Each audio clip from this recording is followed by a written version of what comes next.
pendakian yang menantang dan angker.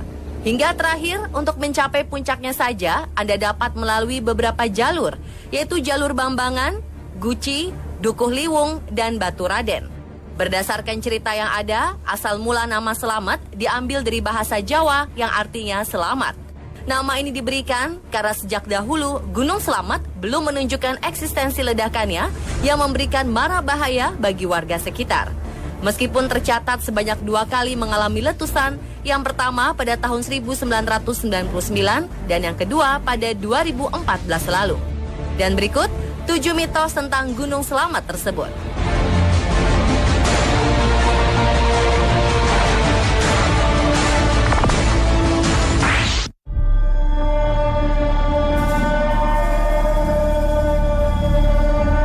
Di jalur pendakian Guci, terdapat misteri yang terkenal angker. Berdasarkan cerita legenda Gunung Selamat, konon di jalur Guci ini terdapat makhluk kerdil yang dahulunya adalah manusia yang tersesat ketika sedang mendaki Gunung Selamat dan akhirnya tidak bisa kembali ke bawah. Makhluk kerdil tersebut awalnya mencoba bertahan hidup dengan memakan dedaunan dan hewan. Namun seiring berjalannya waktu, makhluk kerdil tersebut kehilangan jati dirinya sebagai manusia karena terlalu lama hidup seperti hewan. Makhluk kerdil tersebut sering bersembunyi karena takut jika bertemu pendaki. Meskipun ia takut terhadap manusia, namun apabila pendaki mendirikan tenda di sekitar pelawangan dan meninggalkan makanan di depan tenda, maka makhluk kerdil ini akan mengambil dan memakannya tanpa disadari si pendaki.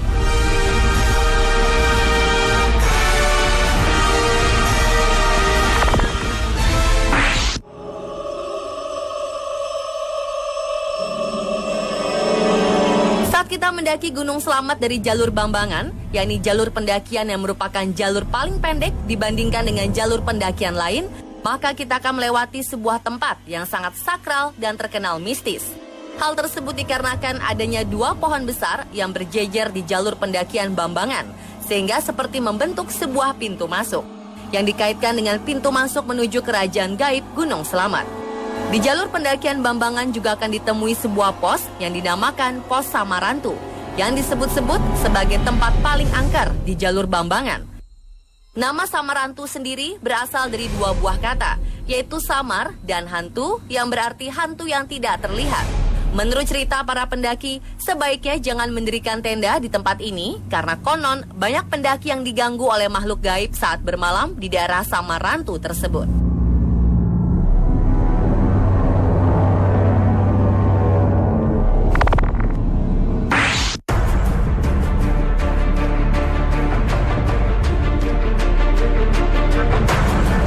Mitos ini banyak diyakini warga karena letak Gunung Selamat yang memang nyaris berada di tengah-tengah antara pantai utara dan selatan. Gunung ini juga letaknya berada di tengah-tengah Pulau Jawa. Dan menurut cerita, jika Gunung Selamat meletus, maka akan membuat parit besar atau selat yang menyatukan Laut Selatan dan Utara. Cerita ini telah lama berkembang di warga Banyumas dan sekitarnya. Mitos ini kemudian dihubung-hubungkan dengan ramalan Ki Jayabaya yang menyebut suatu saat Pulau Jawa akan terbelah 2. Entah ramalan atau mitos warga yang lebih dulu beredar, namun kedua hal itu seolah berhubungan satu sama lain, bahwa Pulau Jawa akan terbelah 2 dan Gunung Selamat adalah sumbunya. Namun jika dihubungkan lagi dengan Gunung Krakatau, seolah hal tersebut bukan hal mustahil.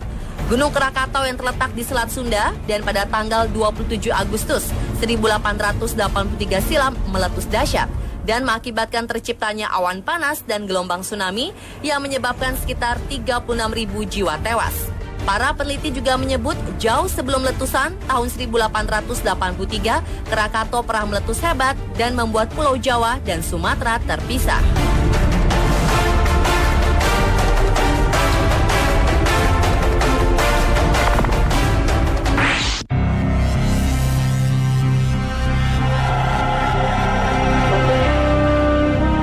Terjun Guci terdapat di lereng Gunung Selamat. Air terjun ini menjadi objek wisata yang banyak diminati pengunjung karena keindahannya dan juga airnya yang konon berkhasiat menyembuhkan berbagai macam penyakit kulit.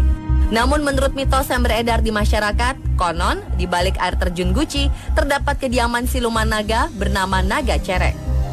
Orang-orang yang sering datang ke tempat ini untuk melakukan ritual mempercayai jika Naga Cereklah yang memberikan segala permintaan yang mereka inginkan. Dalam ritual pesugihan, konon permintaan naga cerek ini sangat berat karena meminta tumbal nyawa salah satu anggota keluarga peritual pesugihan. Salah satu mitos Gunung Slamet yang diyakini orang yang tidak meyakini agama ini pun telah diketahui oleh sebagian masyarakat Indonesia. Ritual tersebut harus dilengkapi dengan ubo rampe. Ubo rampe sendiri terdiri dari minyak wangi, kemenyan, kembang, dan tumpeng. Oleh mereka yang percaya, ubo rampe tersebut dimasukkan ke dalam air. Menurut mereka, biasanya kehadiran naga cerek ditandai dengan air yang berisi ubo rampe yang berbuih. Setelah air berbuih, si peminta pesugihan pun diharuskan untuk mandi air terjun Guci tersebut.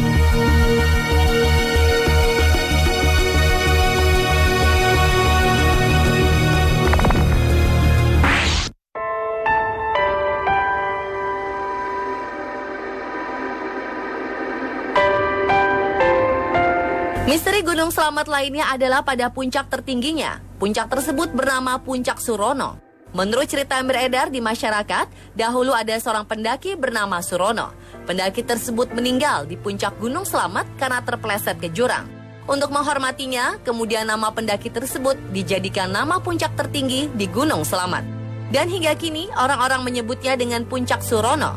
Selain itu, di Puncak Surono juga terdapat tugu untuk mengenang almarhum Surono. Walaupun sebetulnya hal ini belum bisa dipastikan kebenarannya.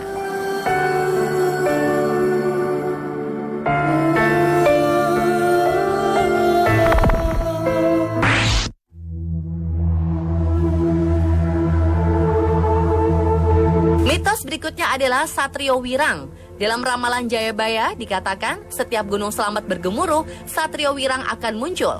Ramalan Jayabaya seperti dikutip dalam sejumlah buku dan forum internet menyebutkan jika Kiai Slamet atau Gunung Slamet menunjukkan tanda-tanda akan meletus, maka di saat itu akan hadir Satrio Wirang. Tokoh ini bukan nama, melainkan julukan bagi seseorang dengan sifat-sifat tertentu. Dikatakan Satrio Wirang berkaitan erat dengan Satrio Piningit. Sehingga menurut mitos, pada saatnya Satrio Wirang akan muncul setelah Satrio Piningit memenangkan pertempuran dengannya. Satrio Wirang akan kehilangan banyak pasukan karena pada akhirnya ia kalah. Satrio Wirang berarti atau bermakna seorang pemimpin yang telah bertarung dalam medan peperangan kemudian kalah. Selain kalah, Satrio Wirang tidak terima dengan kekalahannya, kemudian mengajak para pengikutnya untuk menjegal Satrio Piningit. Ada banyak versi dari Satrio Wirang ini. Dari sudut pandang tertentu, Satrio Wirang adalah korban, sedangkan pada sudut pandang lain, Satrio Wirang bagaikan sosok jahat yang kalah bertarung. Namun terlepas dari kebenaran ceritanya, legenda letusan Gunung Slamet memang selalu menyimpan misteri.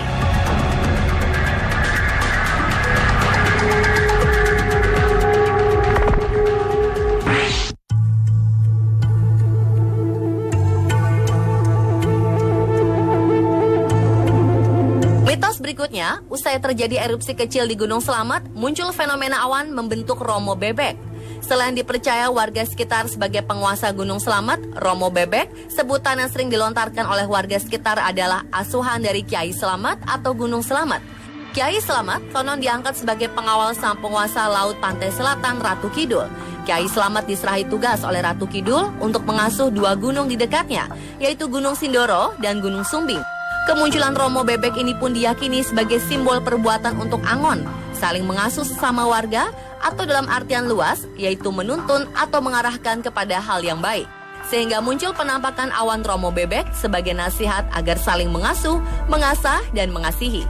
Selain mitos penampakan Romo Bebek di puncak Gunung Slamet, penampakan bebek juga secara gaib kadangkala muncul di sepanjang Sungai Serayu yang membentang di sekitar kaki Gunung Slamet. Selain dalam bentuk kawanan bebek, juga kadang muncul dalam bentuk kawanan kerbau di sepanjang hulu dan hilir sungai. Jika muncul hal tersebut, maka mitosnya akan ada peristiwa penting di negeri ini. Selain itu, diyakini pula bahwa Sungai Serayu itu jalan menuju Istana Ratu Kidul di Laut Selatan, tempat kerajaan gaib Ratu Kidul bertahta.